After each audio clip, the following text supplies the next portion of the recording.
shirkan caalamiga ah oo iskugu yimaadeen mas-uuliyiinta dekedaha waaweyn ee dunida, madaxda shirkadaha container lineska, ururada badaha caalamiga ah iyo madax ka kala socota shirkadaha caalamiga ah ee ka howlgala daafaha kala duwan ee caalamka. shirkan oo shir caalami ah ayaa waxa uu ka dhacay magaalada Hamburg ee waqooyiga wadanka Jarmalka. waana shirkan lagu lafaguraya arrimo badan oo ku saabsan mustaqbalka adeegayaasha dekeduhu bixiyaan iyo sidii loo horumarin lahaa waliba istaraatiijiyadaha cusub ee waqtigani la doonayo in laga hirgeliyo dekedaha caalamka.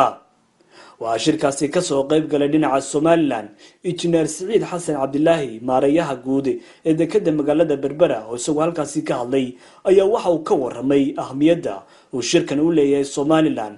isagoo ka hadlay waxa uu yidhi رب العالمين waxaan ku suganahay dalka Jarmalka, gaar ahaan magaalada Hamburg, dekeda weyn ee caalamiga ku taalo. runtii waxaan casuumad official ka helnay cidii abaabulisay shirarka noocan oo kala ah. maanta ay taariikhdu tahay 27 bishii 2 2019 waxaan noo soo xidhmay shirkii ka socday dalka Jarmalka, gaar ahaan magaalada Hamburg, ee ay isugu imanayeen dhammaan dekedaha in ka badan 200 oo dekedood iyo hay'adda UN-ta u qaabilsan arrimaha badda IMO. runtii safarkaygaas wuxuu ku soo dhamaaday khayr iyo guul.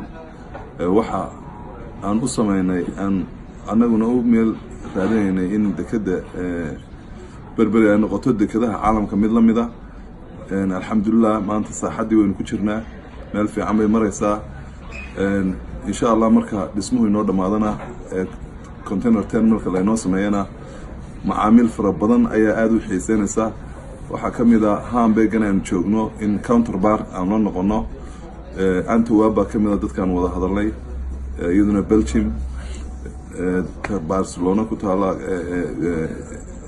إسبان دمان دكده صودن حلو ونحسن الله سمعنا مال في عمل مرسا شركة ونوقف جوابي إن شاء الله بريت ولا نوع كصابح. عبد الرشيد عينتي هون كيبل TV مقالة هامبورغ وطن كجرمالكا.